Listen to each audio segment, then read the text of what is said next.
about someone in your life you look up to, someone you try to emulate? Today on Truth for Life, Alistair Begg points us to a man in the Old Testament whose commitment to godliness and integrity makes him a worthy role model for all of us. This is part of a series called Jars of Clay. Today we're in the book of Daniel, chapter 6.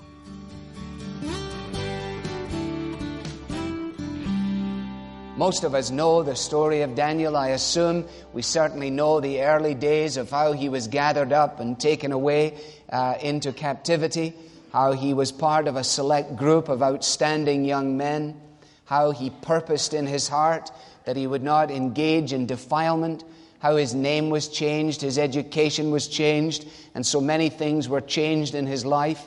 And yet through it all, distanced by many miles from familiarity and from family, Daniel stands out as a man of integrity in the midst of the declension of his day.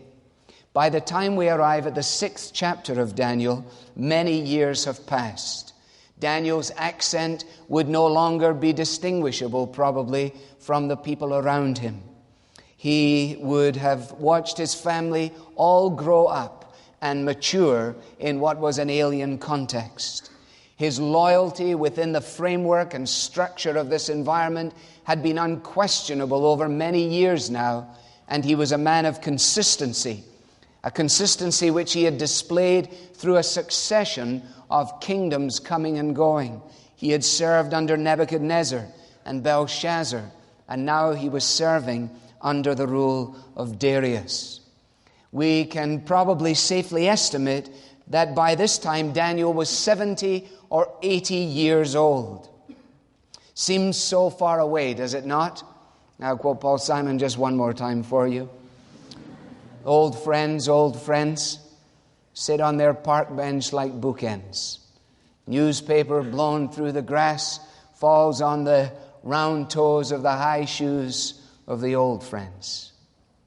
Can you imagine us years from today sharing a park bench quietly? How terribly strange to be 70. Old friends.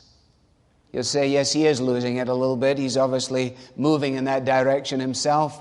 After all, he should know that we are a long way from that. Listen, you're a lot closer than you realize, let me tell you. And the consistency of Daniel in the ages of 70 and 80 in those decades was directly related to the choices that he made when he was your age tonight.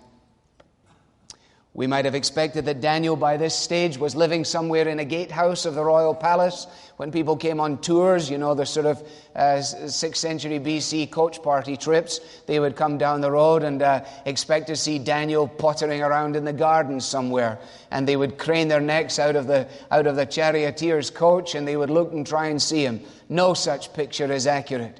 He was like Caleb. Here I am, still alive today, 85 years old. Give me this mountain. I'm ready for more. I'm ready for action. Still going strong. Still marked by these elements of commitment. And tonight, those of us who are a little younger, who were born a little later, have discovered that God is able to save and keep through these early days. Some of us in our middle years are able to give testimony to God's goodness and His faithfulness, but we're looking now for those who've run a little further round the track. We're looking for those who are closer to breasting the tape, and we're looking for men and for women who will finish well. It is said that few individuals finish well. Eric Liddell, who ran to Olympic gold in the 1924 Olympics, but was better known for his unwillingness to run in the heats because they fell on the Lord's Day, was once asked what was the secret to his success in running the 400 meters. And he replied, the secret of my success in the 400 meters is that I run the first 200 as hard as I can. Then for the second 200, with God's help, I run harder. And when the Edinburgh Evening News, wrote concerning his victory in Paris, they said it was the last 50 meters that meant the making or the breaking of Liddell. The last 50 meters. How many sorry tales are there in the course of church history of people who in the last 50 meters somehow or another capitulated, fell apart, gave up, keeled over, disintegrated. But not Daniel. True to the end. Now I have 5 words for you to try and summarize this. I'll go through them as quickly as I can. Number 1, Daniel is introduced to us as someone who was distinguished. If you have an NIV in front of you, you'll find the word in the 3rd verse. Now Daniel so distinguished himself among the administrators and the satraps. The structure of government is there for you as you scan the opening verses, 120 satraps whose responsibility extended to various parts of the kingdom. They in turn were under the jurisdiction of 3 men. The job of each one was to ensure that the king didn't suffer loss. Presumably not suffering the loss of revenue, not suffering the loss of little pieces of territory out on the fringe of the empire. They were to be men of integrity guarding the king's interest. And what we're told is that although these fellows were possessed of certain characteristics, Daniel stood head and shoulders above them. He was a man of exceptional capabilities. And so much so that the king had decided that of the 3, he was the man to become his prime minister. And that's what it says in verse 3. The king planned to set him over the whole kingdom. He had distinguished himself by 2 things largely. By the quality of his life, the quality factor. Actually, the quality factors. He was exceptional. When you read the early chapters of Daniel, you know that he had an extraordinary capacity for facing and overcoming difficulties. He had come up trumps on numerous occasions by his ability to explain dreams. He had uncanny wisdom, which he brought to bear upon particular circumstances and which had enabled him to give practical judgments which had actually altered the course of human history. His colleagues around him were jealous of him. They knew this to be true of him, and they knew that they couldn't catch him out, as they wanted to do, on the basis of the responsibilities of his job. In the second half of verse 4, we're told they could find no corruption in him because he was trustworthy and neither corrupt nor negligent. And verses 6 to 9 provide us with the record of these colleagues of his going to persuade the king to issue an edict that would be short enough for them to be able to cope with and long enough to give them time to trap Daniel. And the reason they wanted to trap him was simply so that he didn't get the top job. They go into the king, verse 6 tells us, en masse. There's always safety in numbers in a show of solidarity. They are less than truthful. They run through the ranks of the people who think this is a great idea. If Darius had had his thinking cap on, he would have said, is Daniel involved in this? But he wasn't thinking. He perhaps was considering other elements, or he was overwhelmed by the people that came in numbers. And so they were able to manipulate the king. They appealed to his ego. They told him, listen, I want you to issue this edict and enforce the decree that anyone who prays to any god or man during the next 30 days, now notice the next little phrase, except to you, O king. Now if you're a king, that probably feels really good. That makes you feel really kingly, you know. We want to make sure that nobody's doing anything towards any god or any other man except to you, Darius. These individuals are cool, they're calculated, their spite and their hatred is deep-seated. And they are responding to the quality factor in Daniel's life. Also, they are responding to the integrity factor. The kind of positions that Daniel had enjoyed to this point in his life were all susceptible to corruption and to graft. If he had been a rascal and he had been a bad character, then by this time he could have stashed a ton of money. But he had distinguished himself by saying no to all kinds of dishonesty, and he was blameless. He was neither negligent nor was he corrupt. In other words, there was no gap between his public activities and his private life. He didn't cheat at work and he didn't cheat at home. He didn't cheat on his wife, he didn't cheat on his tests, and he just flat out didn't cheat. I don't know what contemporary politics would have done with Daniel. Do you? Goodness gracious, they would have said, who is this individual? You mean to tell me that every stone we overturn, every investigative journalistic venture we engage upon reveals the quality and integrity of his life?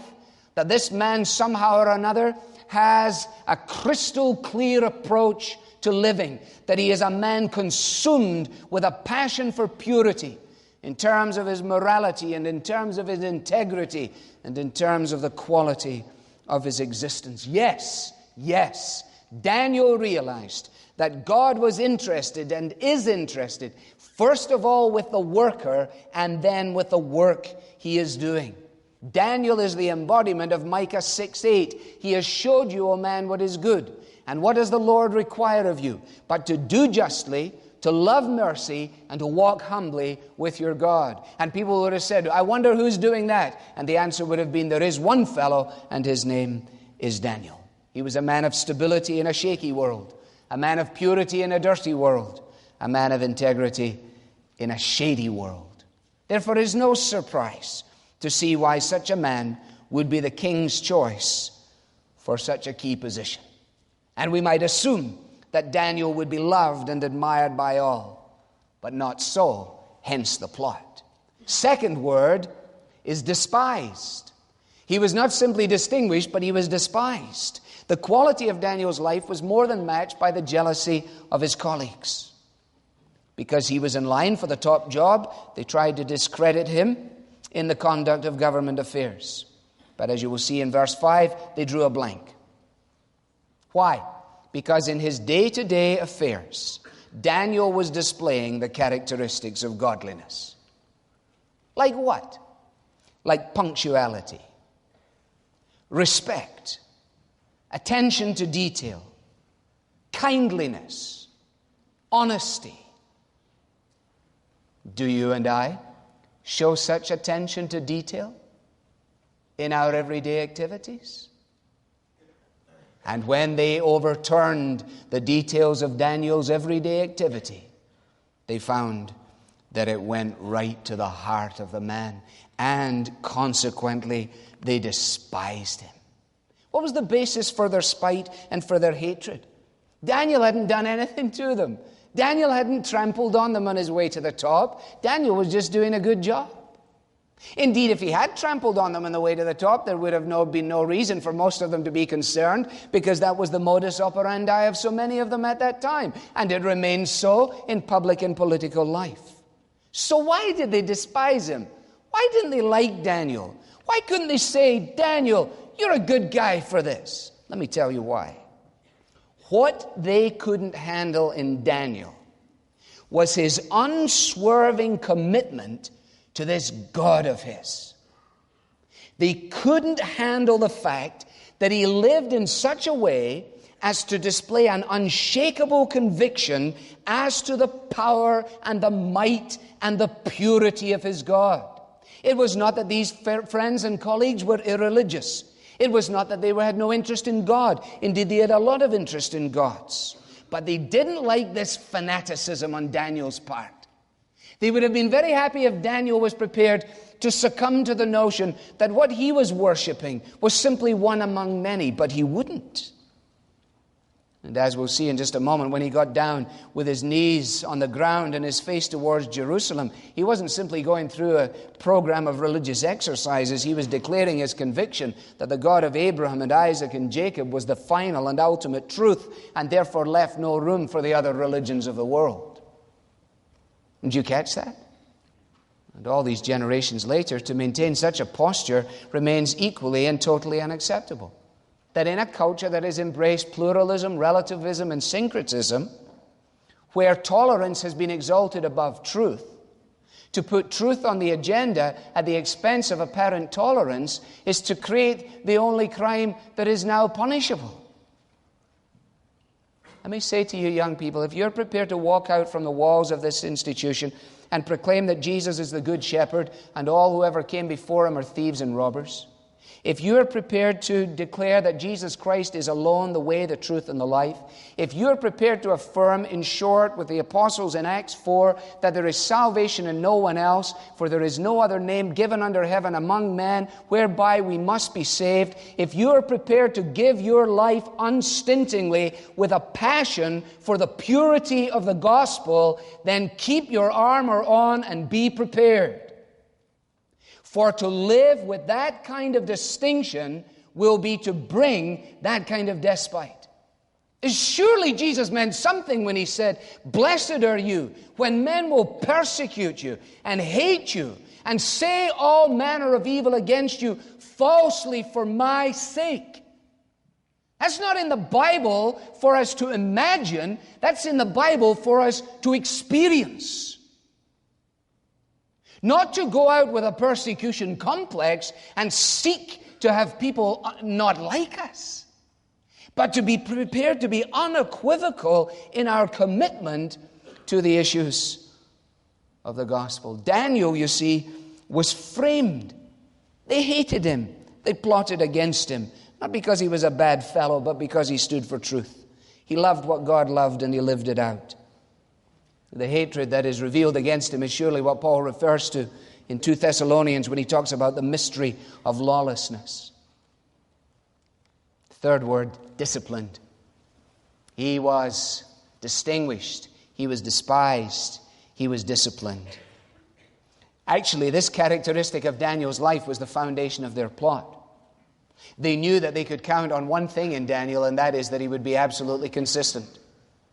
I can imagine Daniel, if we had seen him, if he had a dog, I bet he walked it at the exact same time every day. I think he was that kind of guy, You would be able to set your watch by Daniel coming round the block. Oh, there's Daniel. I saw him walking the dog. It must be 8:30, He'd be that kind of man. You say, well, where'd you get that from? I just made it up. I mean, we can check in heaven. It's just conjecture. It's an observation. The fact of the matter is, if his commitment had been spasmodic, if Daniel had been more like me, maybe more like you, if his life had been marked by bursts of enthusiasm followed by chronic inertia, they could never have been sure of catching him. How many times have you started an exercise program? Be honest. How many times have you started a program where you're going to memorize, every book in the Bible, every verse in the Bible? Be honest. Right? Okay, fine. So we know the difference between absolute consistency and bursts of enthusiasm followed by chronic inertia. Some of our Christian lives are like human cannonballs, a great surge of energy. We come flying out the end of the thing and fall in a net and lie there for days on end, somehow rejoicing in the fact that we got propelled out the mouth of the cannon. It was a good feeling for a while. We must do that again sometime. Well, that wasn't Daniel. He was like a Rolls-Royce engine on a 747. Once they cranked him up, he just kept going and going and going and going. And so his friend said, we'll get him on the basis of his consistency. So they show up at his house. If your Bible is open, you'll see it there in verse 11. They went as a group. These men went as a group and found Daniel praying and asking God for help. They weren't surprised. They knew they would. So they shoot off back to the king. And so they said, we want to remind you of your royal decree. Which one? The one, that we thought up for you a few days ago, where you were going to shut everything down for 30 days. And eventually he said, oh, yeah, I'm with you. I've got that. And having caught Daniel, now they catch the king. They drop the bomb. They say, by the way, you said that anybody who wasn't doing this would be thrown in the lion's den. The king says, yeah, you're dead right. The decree stands. You can imagine him just kind of waking up to it, in accordance with the laws of the Medes and the Persians, which cannot be repealed. Then they said to the king, hey, Daniel, who's one of the exiles from Judah, pays no attention to you, O king, or to the decree. In fact, he still prays 3 times a day. He's not paying attention to you. That wasn't true. I wonder if any of us have the impression that Daniel's activity in prayer was some kind of reactionism to the king's edict. In other words, he became a sort of political insurrectionist as a result of what had suddenly come down from the equivalent of Washington, D.C. Somebody had said something that he didn't like, and he said, I'll soon sort that out. What I'm going to do is I'll go to my house, I've got a great big bay window, and I'll sit at my bay window and I'll show them I'll pray 3 times a day. Was it a display of defiance? After all, it would be one thing for him to pray briefly, to pray quietly, but with the windows open and 3 times a day, that's something special, don't you think? Well, actually, that perception is absolutely false. And most of the little books, the little Bible books with a picture of Daniel praying, are completely bogus, if you'll pardon me. The history and architecture of the time points to the fact that Daniel's house would have been as other houses. And the windows were not at ground level. The windows were up high. And not only were they up high, but they were small. And the reason they were small and up high was to protect from the heat and from the robbers. Therefore, the picture is not so much of Daniel posturing in public as it is of the evil hearts of these characters who invade his legitimate privacy and prize him out of his routine activity. You notice very carefully that for Daniel, when the crisis hit, it did not create his disciplined lifestyle. It revealed it. When crisis hits a marriage, it reveals the strength of the marriage. Or otherwise, when crisis hits a school, it reveals the character and caliber of the leadership of the school or the student body, whatever it might be. It reveals what is there. Oh, yes, it has an impact. Yes, it does create certain things. But the first thing it does is it shows up what's there. And when the crisis hit, it showed up where Daniel was. Crisis reveals character. That's a wonderful perspective, especially when we think about being in the middle of challenging circumstances ourselves. You're listening to Truth for Life and a message from Alistair Begg titled 5 Words on Daniel from a series called Jars of Clay. If you've been enjoying this study, you can own the entire study on a USB drive. That way you can listen to these messages at your own pace. Plus, it comes with additional messages that won't be featured on the program at this time. This extensive collection is available to you at our low cost to produce. There's no markup. We love being able to offer high-quality Bible study resources without price being a barrier. But the only way that's possible is because of the support we receive from listeners like you. And if you're able to help with the donation today, we'd love to send you a book that comes in a question-answer format. It's titled Ask, Real-World Questions, Real-Word Answers. All of us have areas of uncertainty about faith. Thankfully, Jesus said, ask and it will be given to you. Seek and you will find. Knock and the door will be opened to you. That's the premise of this book. Author and apologist David Robertson has collected real-life questions from teenagers all around the world on topics as diverse as the Trinity, the transgender debate, understanding the mind of God, to mental illness. Robertson provides biblical answers that give clarity to both you and your teenager. You'll find this book a tremendous help if you're involved in youth ministry.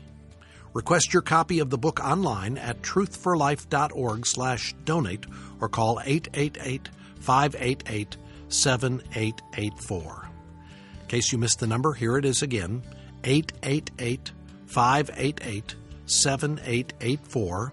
Or you can mail your donation along with your request for the book. Write to Truth for Life, P.O. Box 39, 8000, Cleveland, Ohio, 44139.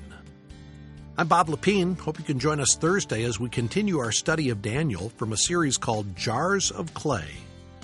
The Bible teaching of Alistair Begg is furnished by Truth for Life, where the learning is for living.